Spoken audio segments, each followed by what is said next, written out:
660 AM, The Answer. 660 AMTheAnswer.com. More of Ladies Can We Talk with Debbie Georgatos, right here on 660 AM The Answer. Hello there, and welcome back to Ladies Can We Talk. Sorry to interrupt Krista Branch's singing there. So happy you've tuned in to Ladies Can We Talk tonight. We're in our second hour roundtable with Mari Sullivan and Chris Davis. And I believe we have online, Reggie Littlejohn. Hello. Hello. How are you today? Very well. How are you? Very well, thank you.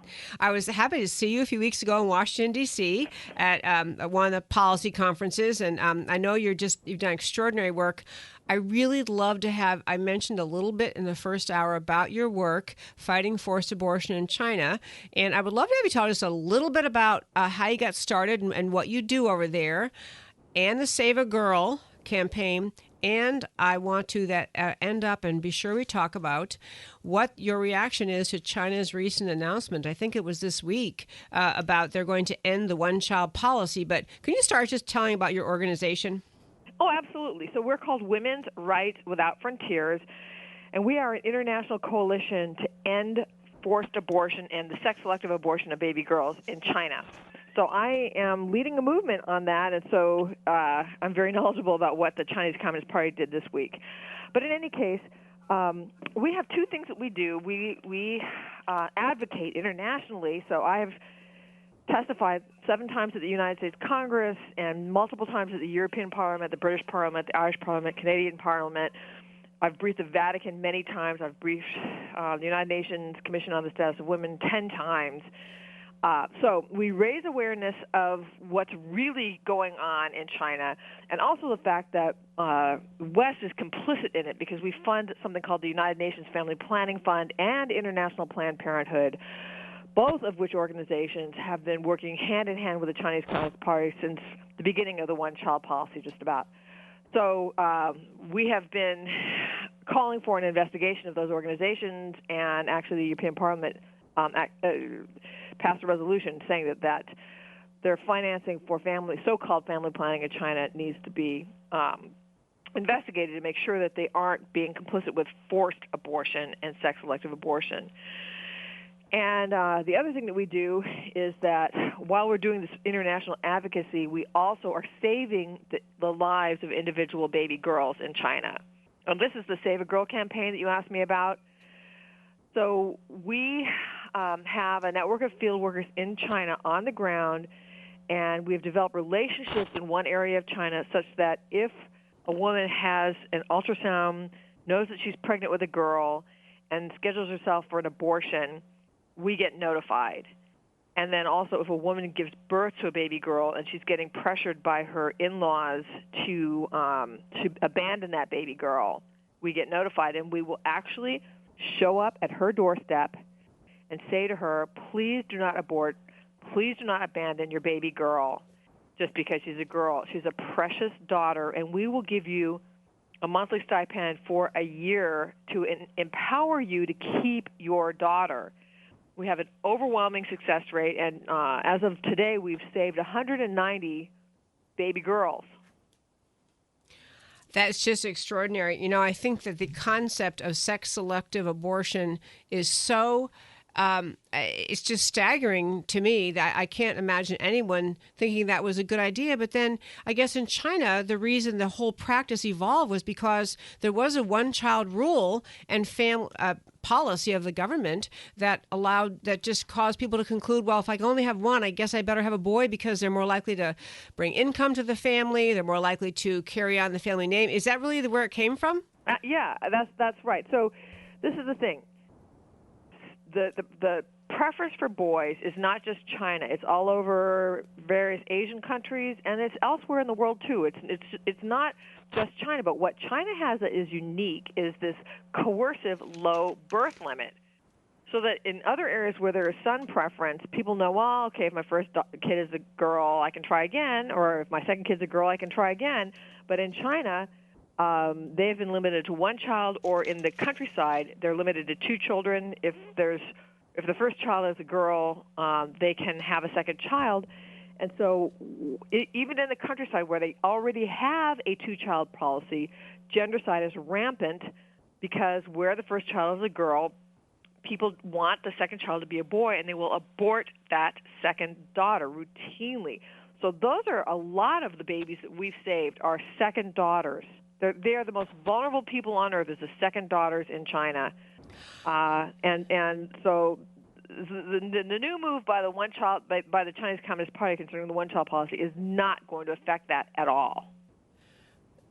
Okay, I do want to ask you, but I saw that China was kind of proudly announcing that they had changed their policy and saying, well, now we're two-child's okay.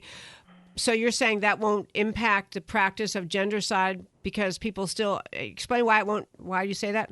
Well, I mean, okay. First of all, it will not impact gendercide significantly because if people can have two children and the first child is a girl, they're still going to abort that second child because they want to have a boy. So we are still going to see drastically inflated gender ratios in China. And then beyond that, because of the coercive birth limit, if they want to end gendercide, what they need to do is completely get rid of controlling people's fertility and give people financial incentives to have girls. Because the reason that there's so much son preference in China and India and some other countries is that when a young couple marries, the young woman goes over to the young man's family, and they together support his parents. So there's a saying in China and India, which is to raise a daughter is to water someone else's garden. Oh, my gosh. Yeah, because what you're doing is all the love, all the money, all the resources, all the time, all that it takes to raise a child from conception to the time that they get married, all of that goes to the man's family. So the woman's family just loses their daughter, and the man's family gains their daughter. So this is the thing about China and India is that they don't want a daughter. They want a daughter-in-law. They don't want to have to raise her. They want to just have her come over to their family, and then she will support the man's family. So that in China, if a woman is pregnant with a girl, many families feel that they have to choose between poverty in their old age because the son caring for the old parents, that's sort of their equivalent of Social Security. So they have to choose between not having a son, in which case they have no Social Security, or committing gendercide. And a lot of them, maybe most even, choose to just abort the daughters. Oh, my gosh. I am so glad you're sharing it. We are speaking today with Reggie Littlejohn, who has just been dedicated her life after practicing law, being a Yale law grad and practicing law, left that all aside to work on fighting forced abortion and gendercide abortion in China. So, Reggie, one thing you said a couple days ago on the phone I thought was fabulous, which is this issue could potentially unite in America. What you've just been describing could unite pro-life and pro-choice people, right? Right. So the other thing about this new move on the part of the Chinese Communist Party is it's not going to end forced abortion either, because right now they're forcibly aborting after one kid. Now, after this new move on the Chinese Communist Party, they're just going to start aborting after the second kid. Okay? So these are forced abortions. This is the government breaking down somebody's door and dragging her out and strapping her to a table and forcing her to abort a baby that she wants. And the Chinese government has not released or eased the coercion at all. So this new move by the Chinese Communist Party is going to neither affect forced abortion nor sex-selective abortion. Wow, that makes complete sense what you're saying. Yeah, so the next, even an unplanned pregnancy comes along, and they're not going to be able to go through with it because the government does this forcing. And also in communist China, which is just so incomprehensible to most Americans.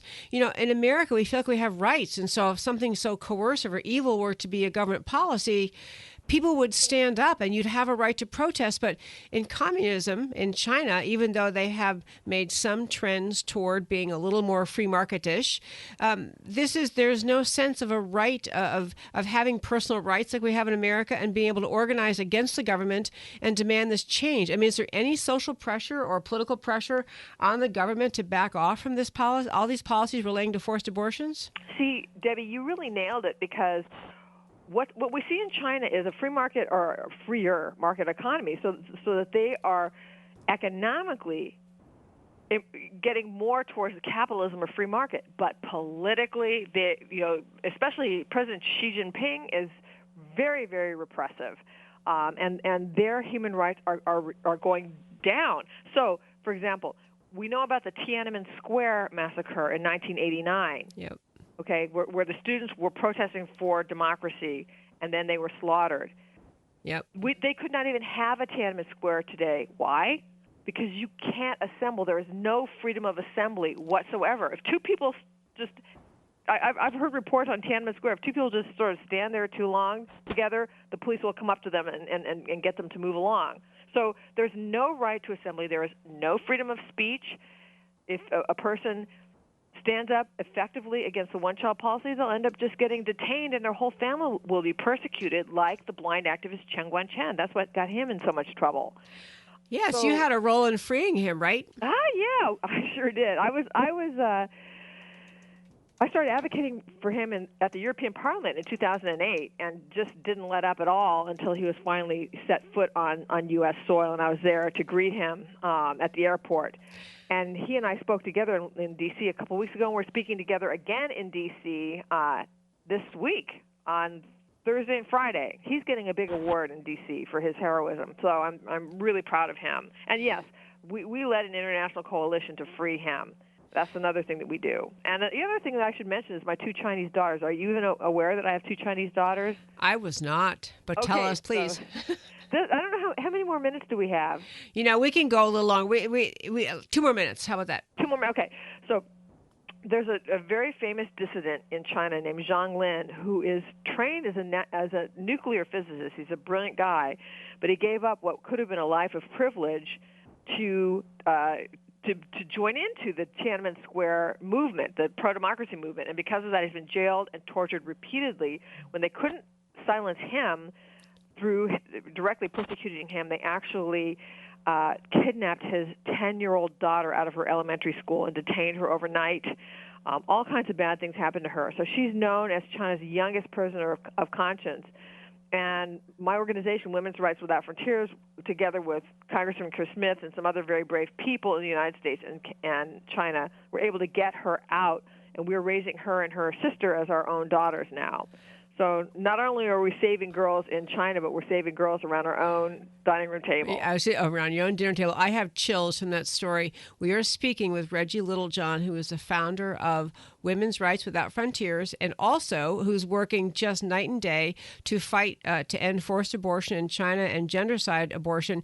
Reggie, thank you for calling in tonight so much. And can you tell our listeners, please, the website or how to get a hold of you and learn more about what you're doing and support what you're doing? Yeah, so if you want to support what we're doing, and if you want to have an impact inside of China, then go to my website, womensrightswithoutfrontiers.org. That's womensrightswithoutfrontiers.org. Click the red button on the right about how to save lives in China, and you'll be connected immediately to our Save a Girl campaign. Okay. Reggie, thank you so very much for everything you're doing, and thanks for calling in tonight. Thank you, Debbie.